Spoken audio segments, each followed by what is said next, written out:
on.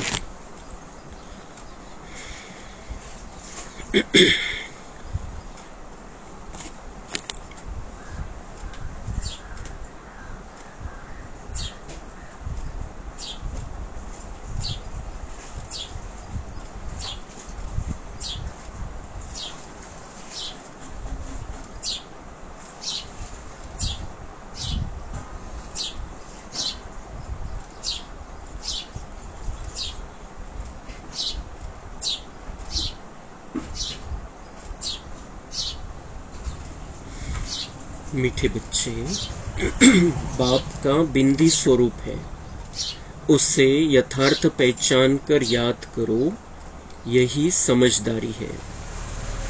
प्रश्न है, बेहद की दृष्टि से स्वप्न का अर्थ क्या है? इस संसार को स्वप्नवत संसार क्यों कहा गया है?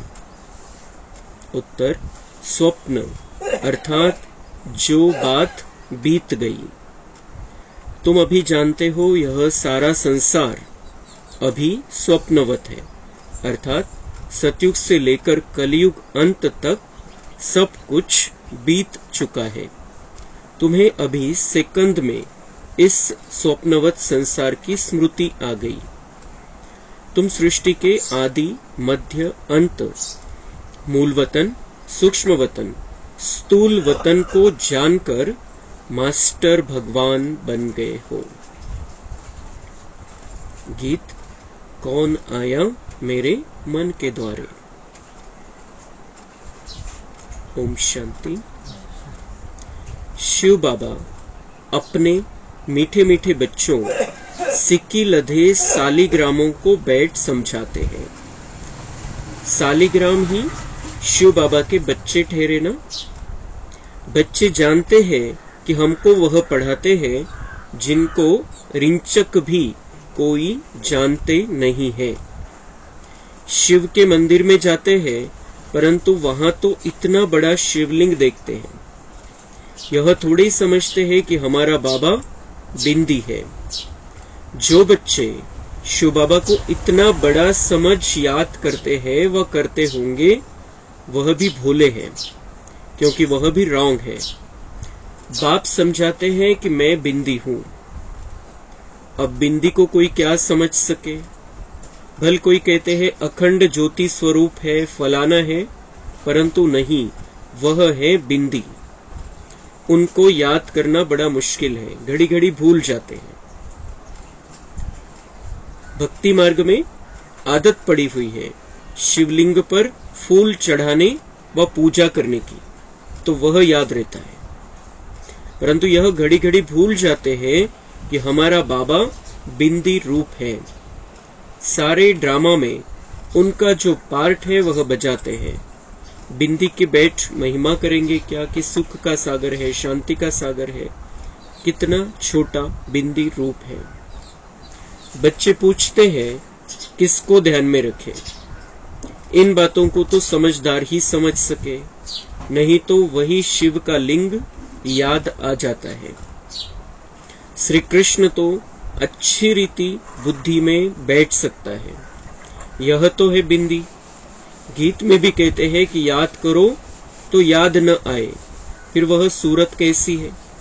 यह भी वंडरफुल है। इतनी छोटी बिंदी है, ज्ञान का डांस करते हैं।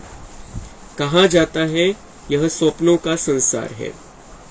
बीती हुई बात को स्वप्न कहा जाता है।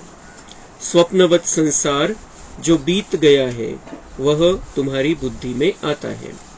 सारा ब्रह्मांड, मूल वतन, सूक्ष्म वतन, सतयुग, त्रेता, द्वापर, सारा स्वप्न हो गया। जो पास्ट हो जाता है वह स्वप्न हो गया।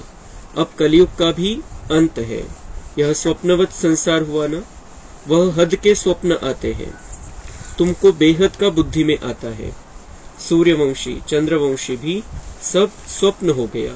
इसको कहा जाता है स्वप्नों का संसार। इतना राज और कोई नहीं जानते सिवाय तुम बच्चों के। सतयुग में कितने अथाह सुख थे, वह सब पास्ट हो गए। अभी तुम बच्चों की बुद्धि में आदि, मध्य, अंत का पूरा ज्ञान है। एक बाप की ही याद रहनी चाहिए, बाप जो समझाते हैं और कोई समझा न सके। तुम्हारी बुद्धि में स्वप्नों का संसार है, यह पास्ट हो गया। बुद्धि जानती है ना, तुमको ऊपर से लेकर सारी नॉलेज बुद्धि में है, आदि से अंत तक की। तुम अब त्रिकालदर्शी त्रिलोकीनाथ बन गए हो। त्रिलोकीनाथ बनने से तुम जैसे भगवान हो जाते हो। भगवान बैठ तुमको शिक्षा देते हैं।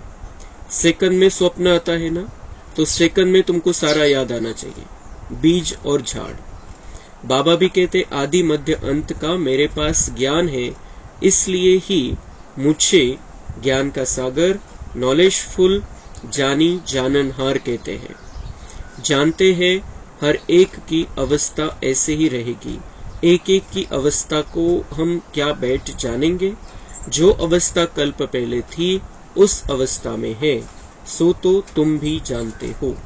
पुरुषार्थ कराने के लिए कहते हैं अच्छी रीति पुरुषार्थ करो।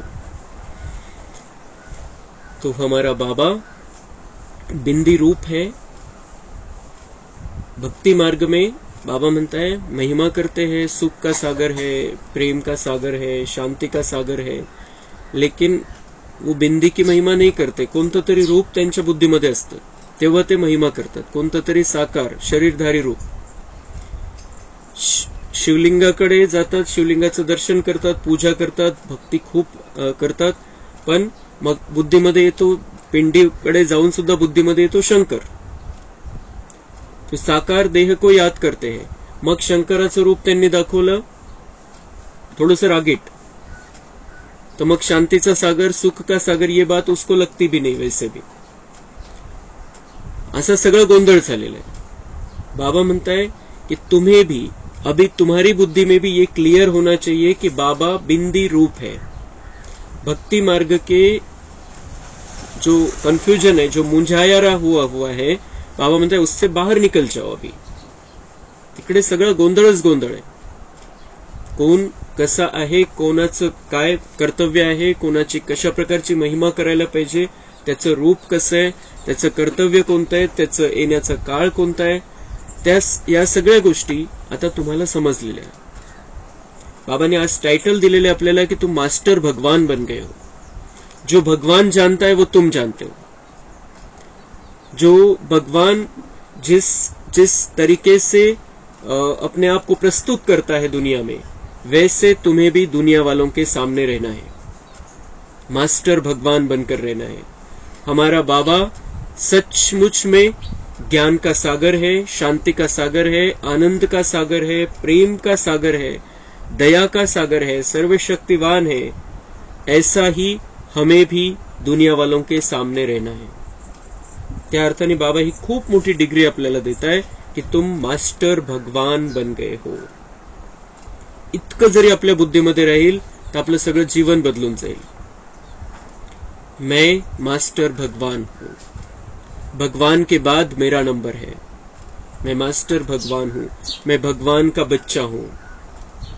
तो जैसा भगवान है वैसा मुझे रहना है और सबको दिखाना भी है कि मैं भगवान का बच्चा मास्टर भगवान हूं। तो बाबा म्हणता है कि ये जो है तुम्हारी बुद्धि में ये क्लियर होना चाहिए कि तुम्हें कौन पढ़ा रहा है, वो पढ़ाने वाला कौन है।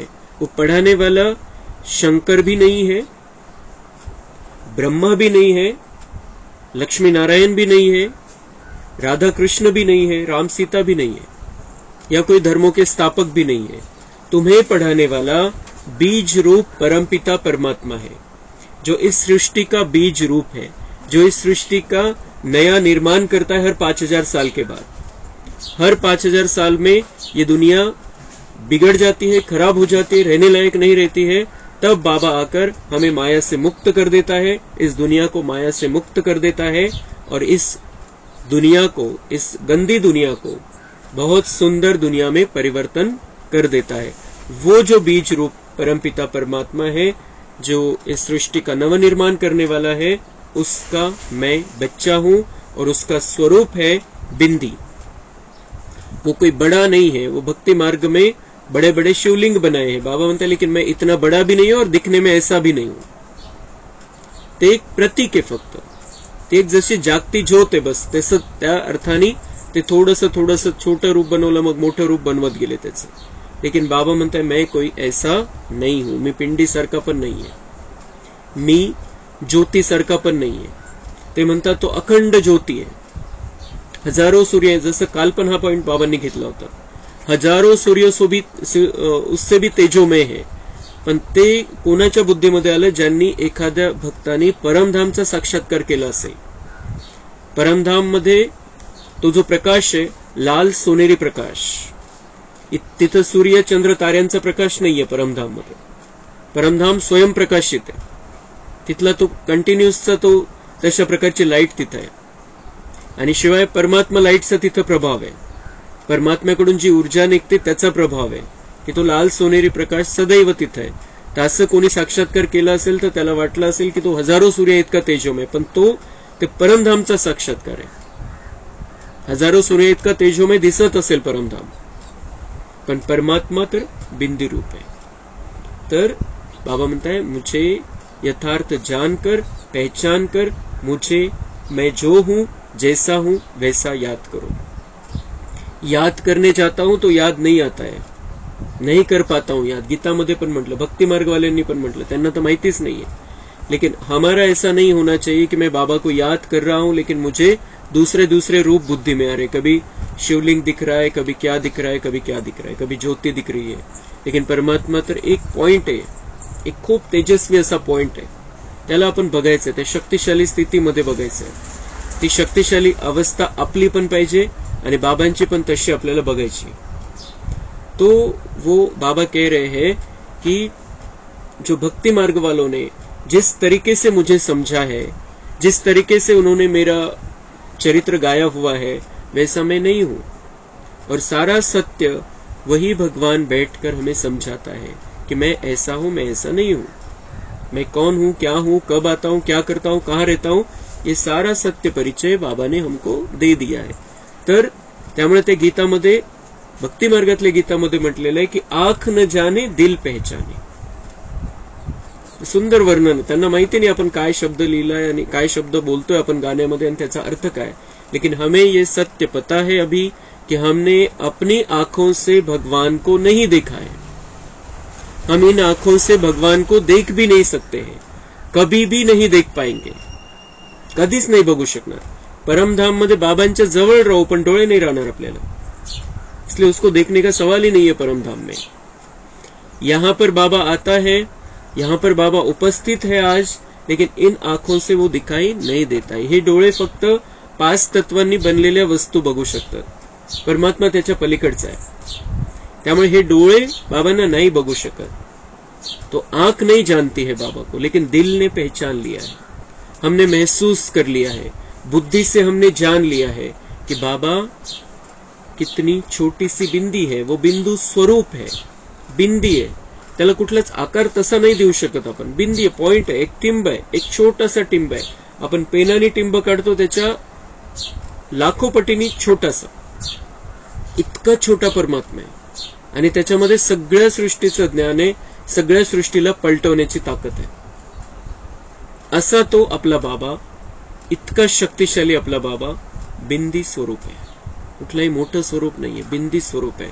पण शक्तीमध्ये अनंत आहे.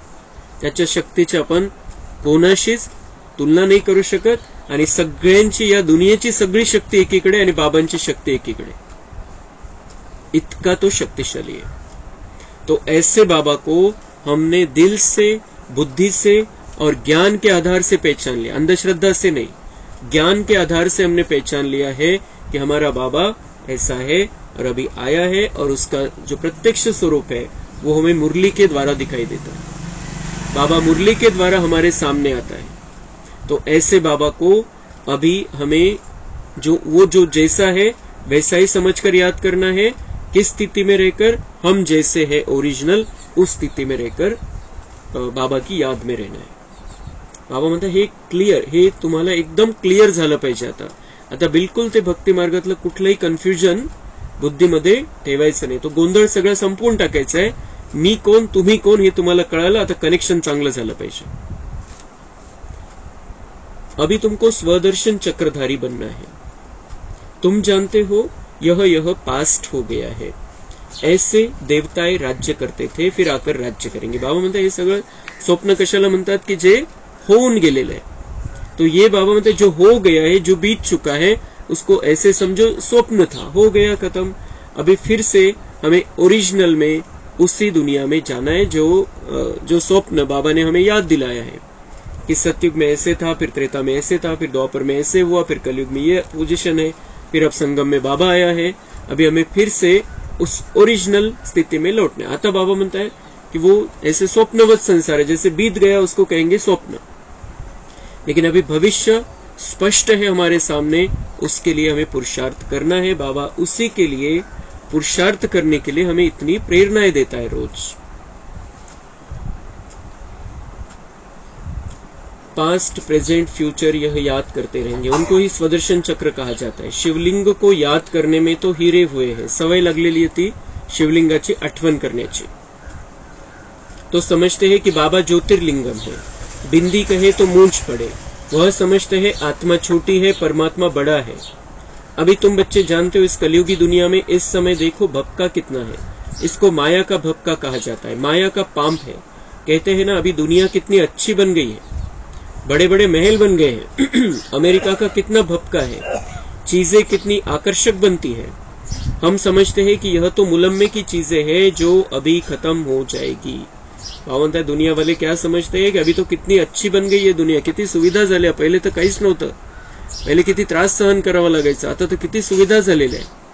पण आपण बघतोय की पहिली जी दुनिया होती 20, 25, 30, 40, 50 वर्षापूर्वीची जी दुनिया होती ती आणि आज जीवन राहिलेलं नाहीये. सगळं गोंधळ झालेला आहे जीवनामध्ये. भलेही सुविधा वाढल्या पण सुख समाप्त झालेलं आहे.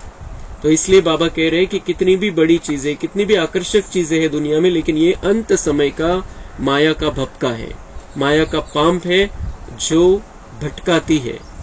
बुद्धि को भटकाने वाली सब चीजें हैं. तो लेकिन हम सब जानते हैं कि ये क्या है, मुलम्मे की चीजें हैं जो अभी खत्म हो जाएगी. नकली सगळ्या गोष्टी आहे. नकली त्याच्यामध्ये असं वाटतं की सुख आहे, लेकिन वो सब बाबा म्हणते मुलम्मे की है. म्हणजे तो वरवर तसं दिसतंय पण सत्य काही वेगळंच है और वो अभी खत्म हो जाए. ये सारी चीजें जो आकर्षित करने वाली है, बाबा म्हणते कुछ भी रहने वाला नहीं है. दिन प्रतिदिन बड़ी बड़ी इमारतें, डैम्स आदि ऐसे बनाएंगे जैसे बिल्कुल नई दुनिया है. मायावी पुरुष है ना, आसुरी संप्रदाय का भपका है. यह सब है तिलिस्म यानी जादू. अभी गया कि गया. बाबा म्हणते ये गया की गया. जसं जादूगार काय थोडा जादू दाखवतो आणि पुन्हा ते संपलं. ते पुन्हा तो काही कंटिन्युअस त्या स्थितीमध्ये नाही ठेवू शकत, राहू शकत. जादू है. तो बाबा म्हणते ये भी माया का जादू चल रहा है बुद्धि को भटकाने का. हमारी परीक्षा का समय है, हमें अपनी बुद्धि को भटकाना नहीं, इस जादू के खेल में उलझना नहीं है. हमें ओरिजिनल का पता चल गया है. ओरिजिनल ज्ञान को बुद्धि में रखते हुए, ओरिजिनल बाबा को बुद्धि में रखते हुए, ओरिजिनल अपने आप को उस स्थिति में रखते हुए हमें सतयुग की ओर आगे बढ़ना है. बड़े बड़े साइंस घमंडी है जो उन्हों की बुद्धि में है कि यह सब खत्म हो जाएंगे. एक दो को कह देते हैं तुम इंटरफेयर न करो, नहीं तो सब खत्म हो जाएंगे. अमेरिका अपने को बलवान समझता है. जरूर सेकंड नंबर में भी कोई होगा जो सामना करे. गाया हुआ है 2 बिल्ले लड़ते हैं. यादवों ने अपने कुल का विनाश किया, तो वह 2 बिल्ले हुए ना, वही प्रैक्टिकल हो रहा है. तो बाबा म्हणता है अभी जो चीजें बनाई है, सायन्स ने खूप चांगल्या वस्तू बनवल्या, खूप सुविधा दिल्या, पण त्याचं एक काळं रूप पण आहे. विज्ञानाचं काळं रूप आहे आणि तो या दुनियेचा विनाश करणार आहे. खूप चांगल्या सुविधा दिल्या. सगळं पहिले असुविधा होत्या, खूप त्रास सहन करावा लागायचा, खूप गैरसोयी व्हायच्या. आता सगळं सोयीचं झालेलं आहे तसं वरवरचं जर बघितलं तर. पण तेच विज्ञान विनाशाला कारणीभूत ठरणार आहे. वेगवेगळ्या प्रकारच्या मिसाईल्स बनवले जात आहे, बॉम्ब्स बनवले जात आहेत. वेगवेगळ्या प्रकारे जे काही नैसर्गिक जो पहिली सिस्टीम होती तिच्यावरती अतिक्रमण करतोय मनुष्य, आणि त्यामुळे मग हे सगळं विनाश होणार आहे. ये सब कुछ खत्म होने वाला है. और उसमें बाबा म्हणताय अमेरिका अपने आप को बलवान समजताय, मग दुसरा तर तयार होईलच. एखादा शक्तिशाली होत जाईल तर दुसरा ऑटोमॅटिकच शत्रू त्याला तयार होत असतो.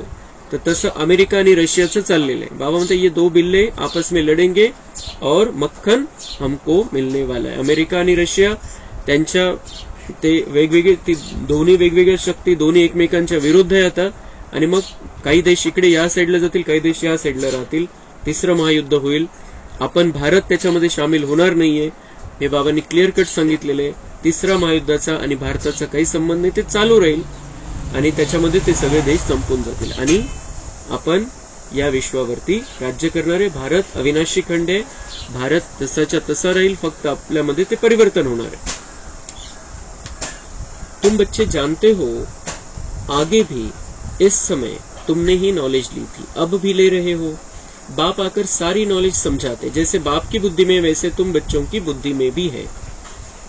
जैसे बाबा की बुद्धि में ज्ञान है वैसे हमारी बुद्धि में भी ज्ञान है. बुद्धि में ज्ञान है मतलब हमें फिर उसको हर पल ध्यान में रखना है और जब समय अनुसार उसको यूज करना है. शिव कहा जाता है बिंदी को. आत्मा में भी सारा पार्ट है. जैसे शिव बाबा बिंदी है वैसे आत्मा भी बिंदी है. बाबा में पार्ट भरा हुआ है वैसे हमारे में भी सारा पार्ट भरा हुआ है.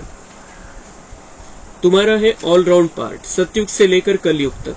सतयुग त्रेता में तुम जब सुख भोगते हो तो उस समय बाप का कोई पार्ट नहीं. बाप कहते हैं कि मेरे से भी तुम्हारा जास्ती पार्ट है. जब हम सुख भोगते हैं सतयुग त्रेता में तब बाप का पार्ट नाही. बाबा त्या सुखाचा उपभोग घेणार नाही. तो सगळं जे काही करतोय त्याने हा जो काही संगम युगामध्ये तो आलेला आहे आणि एवढं सगळं मोठं कार्य त्याचं चालू आहे ते फक्त आणि फक्त आपल्यासाठी आहे. उसको वो सुख देखना भी नहीं है, लेना भी नहीं है. इतना सुंदर दुनिया, इतने सुंदर सुखमय संसार, लेकिन भगवान को उसका कोई अनुभव नहीं लेना है. वहां पर वो देखेगा भी नहीं आकर. वो सब हमारे लिए कर रहा है. इतकं निस्वार्थ कोणी नाही या दुनियेमध्ये. 5000 वर्षामध्ये कोणीच नाहीये. तो ऐसे बाबा को हमें कितना याद करना चाहिए, कितना उससे हमारा प्यार होना चाहिए. बाप कहते कि मेरे से भी तुम्हारा जास्ती पार्ट है. तुम सुख में रहते हो तो मैं निर्वाण धाम में हूं. तुम सुख में हो तो मैं निर्वाण धाम में हूं. मेरा कोई पार्ट ही नहीं. तुमने ऑल राउंड पार्ट बजाया है तो थके भी तुम होंगे. तुम्ही थकलेले. तुमचा राउंड इतका ऑल राउंड पार्ट झालेला आहे. इतका मोठा राउंड तुम्ही मारलेला आहे. इतने सारे जन्म, इतने सारे शरीर हमने बदली किए. इतने सारे अलग अलग जगह पर अलग अलग परिवार को संभाला, अलग अलग परिवार में रहे, अलग अलग हमारा जीवन रहा, अलग अलग पार्ट रहे हमारे. तो बाबा म्हणते आत्मा जैसे थक गई है और मैं आकर फिर पैर दबाता हूं तुम्हारे जैसे. बाबा ज्ञान और योग से हमारे बुद्धि के पैर दबाता है और हम फिर से रिफ्रेश हो जाते हैं. बाप कहते बच्चे तुम थक गए होंगे. तुमने आधा कल्प भक्ती की, दर दर धक्के खाए हैं. असंही थकलो आणि भक्ती करून पण बाबा म्हणताय तुम्ही थकले. खूप स्वतःला त्रास देणारी भक्ती तुम्ही केलेली आहे. भक्ति मार्ग में भटकते भटकते तुम थक जाते हो. फिर बाप आकर उजुरा देते हैं, पुजारी से पूज्य बना. बाबा म्हणते तुम्ही जे काही केलेले त्याचा मोबदला मी तुम्हाला देतो. केलेले थकलेले बिचारे बच्चे.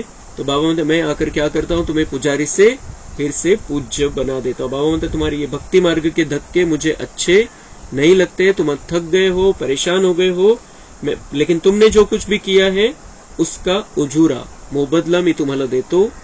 आणि तुम्हाला पुजारी पासून, तुम्ही पुजारी बनले होते, मी तुम्हाला आता पूज्य बनवतोय.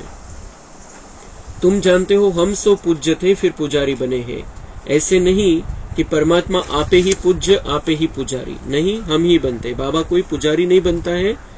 जो श्री राम पण पुजारी बनला, श्री कृष्ण पण पुजारी बनला. तो उन्होंने भक्ति मार्ग वालों ने कह दिया यही पूज्य यही पुजारी है. लेकिन भगवान शिव कभी भी पुजारी नहीं बनता है. वो सबसे बड़ा है, सबसे ऊंचा है, सबसे श्रेष्ठ है, सबका बाप है. भारत की अविनाशी खंड गाया जाता है. भारत है शिव बाबा की जन्मभूमि. जन्मभूमि पर ही मनुष्य कुर्बान होते हैं. कांग्रेसियों ने भी देखो कितना माथा मारा जन्मभूमि के लिए. फॉरेनर्स को बाहर निकाल दिया. यह जन्मभूमि स्वर्ग थी. फिर 5 विकारों रूपी माया ने आकर हप किया है. हम रावण को बड़ा दुश्मन समझते हैं. यह कोई भी नहीं समझते कि बड़े से बड़ा दुश्मन माया रावण है जो हमारी राजाई खा गया है. यह जैसे कि गुप्त चूहे मुआफिक फूंक देता और काटता रहता है. जो किसको पता भी नहीं पड़ रहा है, काटते काटते एकदम देवाला मार दिया। किसको पता नहीं है हमारा राज्य भाग्य छीन लिया है, कोई को पता नहीं है हमारा दुश्मन कौन है, हम कंगाल कैसे बने। माया बड़ा चूहा है, आधा कल्प खाते खाते भारत को कौड़ी जैसा बना दिया है, बड़ा ही बलवान है। अभी फिर तुम चुपके से उस पर जीत पा रहे हो। तुम जानते हो हम कैसे गुप्त रीति राज्य ले लेते हैं, जैसे गुप्त रीति गवाया है फिर लेते भी गुप्त रीति से है, कोई भी नहीं जानते। अभी फिर इस पर जीत पानी है। कितने महीन राज है, बाबा की मदद से हम फिर से राज्य भाग्य लेते हैं, कोई हाथ पांव नहीं चलाते हैं। गुप्त रीति से हम अपना बेहद के बाप से वर्षा लेते हैं, जो आधा कल्प रहेगा। वह चूहा माया तो आहिस्ते आहिस्ते खाता है, और तुम अभी राज्य एक ही बार लेते हो, 21 जन्म के लिए। 84 जन्मों का राज भी तुमको समझाया गया है, इतने इतने जन्म लिए हैं। तुम जानते हो सतयुग में हमारी आयु बहुत बड़ी थी, फिर अपवित्र भोगी बनते हैं तो द्वापर कलयुग में 63 जन्म लेते हैं। यह बाबा बैठ समझाते हैं। कल्प कल्प माया ऐसे राज्य लेती है, फिर हम उनसे लेते हैं। गीत में गाते तो है कौन देश से आया कौन देश में है जाना, परंतु समझते नहीं है। तुम तो जानते हो आत्मा किस देश से आई है, क्यों आई है, सारा चक्र बुद्धि में है। सारे ड्रामा में हीरो हीरोइन पार्ट है शिव बाबा का। शिव बाबा के साथ पार्टधारी कौन कौन है? पहले पहले जन्म देते हैं ब्रह्मा विष्णु शंकर को, फिर तुम बच्चों को। तुम बाप के साथ मददगार ठहरे। बाप अपना पार्ट बजाकर अपने धाम चले जाते हैं, तुम मददगारों को भी साथ में मुक्तिधाम में ले जाते हैं। तुम मुक्तिधाम जाकर फिर जीवन मुक्ति में चले जाएंगे।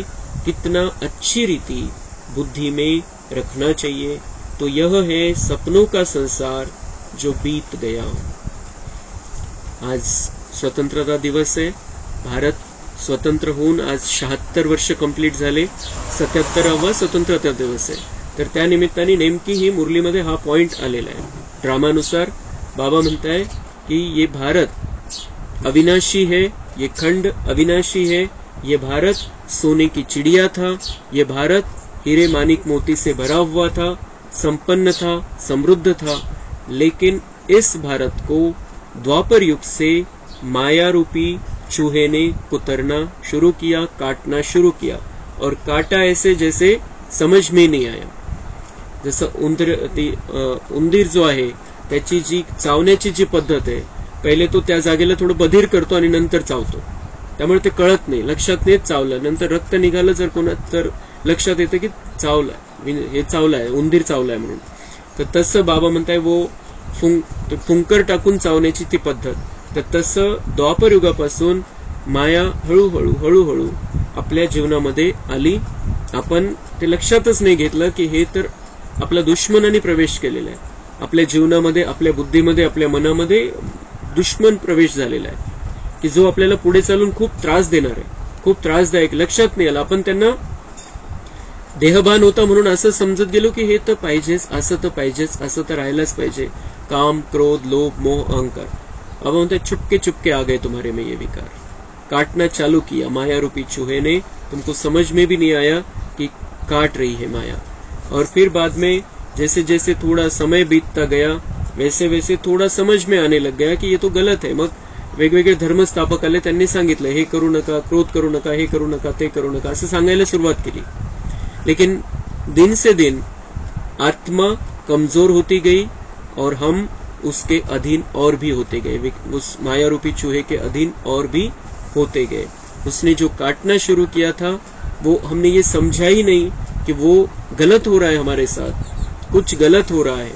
कारण त्याच्यासोबतच असं वाटतं की हे तर आवश्यक आहे, हे जीवन तसं चालणारच नाही, व्यक्ती तशी, परिस्थिती तशी आहे, त्यामुळे ते तसं होणार। हे विकारांचं जीवन थोडंफार तर पाहिजे, थोडंफार तर विकार पाहिजे, असं समजून समजून समजून अपन त्या दुश्मनाला दोस्त बनवून घेतलं और फिर हम कंप्लीट उसके बंधन में आ गए। बाबा म्हणता है कि ये जो अंग्रेजों का राज्य था भारत पर, उसको समाप्त कर दिया, उससे मुक्त हो गए, उनको भगा दिया, उनकी गुलामी से स्वतंत्र हो गए। ते एक चांगली गोष्ट झाली। कोणाच्याही गुलामीमध्ये राहणं चांगलं नाही. जो कुछ भी है हमारा देश है, अपना देश है, लोकशाही है. तो यहाँ पर हमारा सब कुछ है. गुलामी चांगली नाहीच आहे. तर ते गुलामीमधून मुक्त झालो आपण, इंग्रजांच्या गुलामीमधून मुक्त झालो. त्याच्यासाठी अहिंसेचा मार्ग पण वापरला गेला आणि अनेकांनी बलिदान पण दिलं. खूप त्रास सहन केला त्यांनी, पण भारताला स्वतंत्र केलं. आणि त्यांना जे स्वातंत्र्य लढ्यामध्ये ज्यांनी भाग घेतला होता त्यांना असं वाटायचं की आता जेव्हा इंग्रज इथून जातील तेव्हा भारत पुन्हा पहिल्यासारखं होऊन जाईल.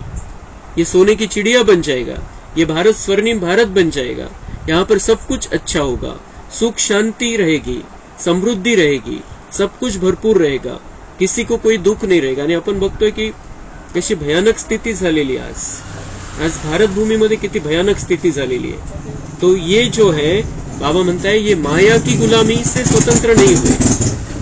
अंग्रेजों की गुलामी से स्वतंत्र हो गए, लेकिन माया की गुलामी से स्वतंत्र नहीं हुए. माया के बंधन में है, 5 विकारों के बंधन में है सभी. और इससे इस गुलामी से मुक्त होना, यही बाबा म्हणता है सच्ची स्वतंत्रता है, सच्चा स्वराज्य है. या 5 विकारांपासून मुक्त होण्यासाठीच आपल्याला पुरुषार्थ करायचा है.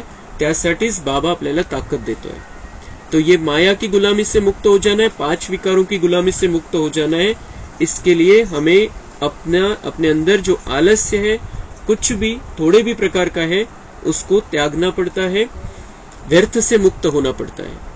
तब हम बाबा की बातों को अपने अंदर लेंगे और अपने आप को माया की गुलामी से मुक्त करेंगे. वो हमारी सच्ची स्वतंत्रता है. और माया की गुलामी के कारण माया के गुलाम हम बन गए, इसलिए खुद जो राजा थे, मालिक थे, वो राजाही भी खत्म हो गए. स्वतःवरती पण राज्य नाहीये. दुनियेचा तर विषयच वेगळा आहे, पण मन बुद्धी पण आपल्या कंट्रोलमध्ये नाही. याचा अर्थ मन बुद्धीचे पण आपण गुलाम झालेलो आहे. 5 विकारों की गुलामी के कारण ये सब कुछ हुआ है. तो बाबा म्हणता है अभी मैं आया हूं, अभी फिर से हमें ये सतयुग लाना है. वो स्वप्न था, बीत गया, लेकिन अभी फिर से वो सतयुग आना है.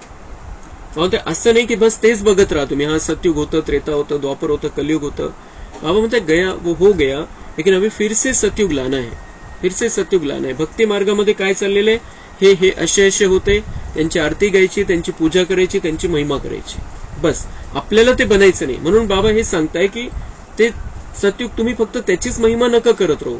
वो जैसे कि स्वप्न था, लेकिन ओरिजिनल में तुम्हें सतयुग लाना है, ओरिजिनल में तुम्हें सतयुगी आत्मा बनना है. उसके लिए तुम्हें पुरुषार्थ करना है. और वही सच्ची स्वतंत्रता है. आत्मा को स्वतंत्र बनाना है, विकारों से मुक्त करना है और अपना नियंत्रण अपने हाथ में लेना है. स्वयं राजा बन जाना है. फिर से हमारे ये भारत स्वर्णिम भारत बन जाएगा, स्वराज्य बन जाएगा. तुम जानते हो कि सतयुग त्रेता में देवी देवताएं रहते थे, अभी नहीं है. गीत का कितना गुह्य राज है. कैसे सपनों का संसार बुद्धि में लेकर बैठे हैं.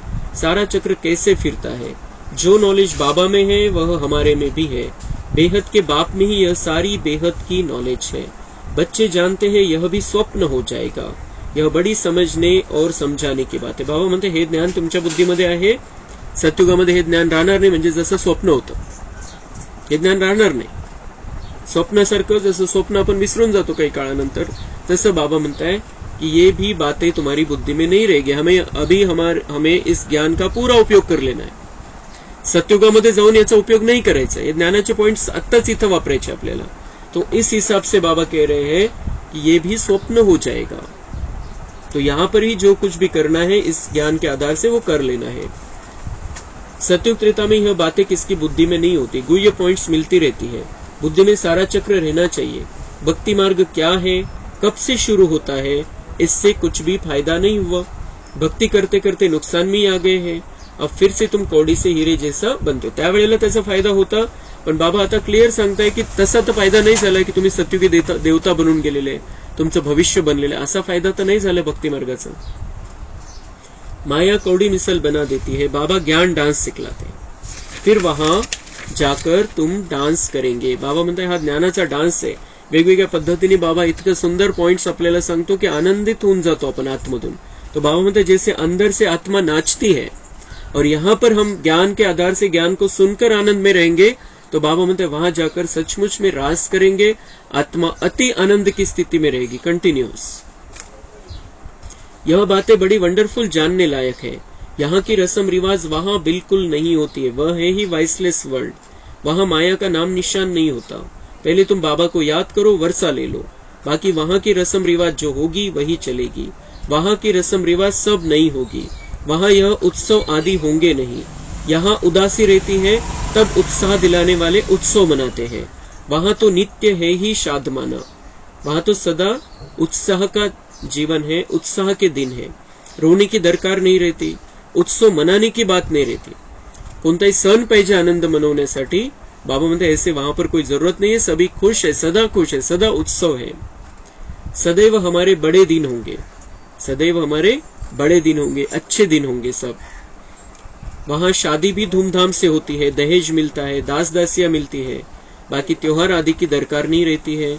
यह है ही संगम के त्योहार जो भक्ति मार्ग में मनाए जाते हैं। वहां तो सदैव खुशियां ही खुशियां है। अच्छा, मीठे मीठे सिक्की लधे बच्चों प्रति माता पिता बाप दादा का याद, प्यार और गुड मॉर्निंग।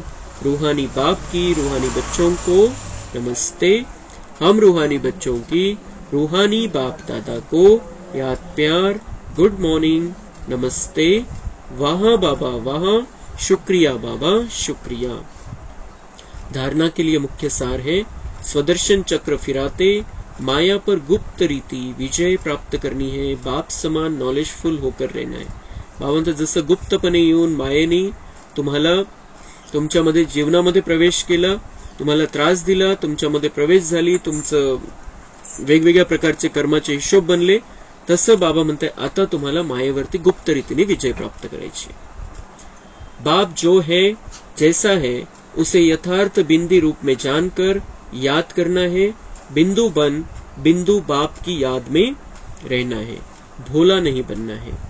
वरदान है, बाप के डायरेक्शन प्रमाण सेवा समझ हर कार्य करने वाले सदा अथक और बंधन मुक्त भव।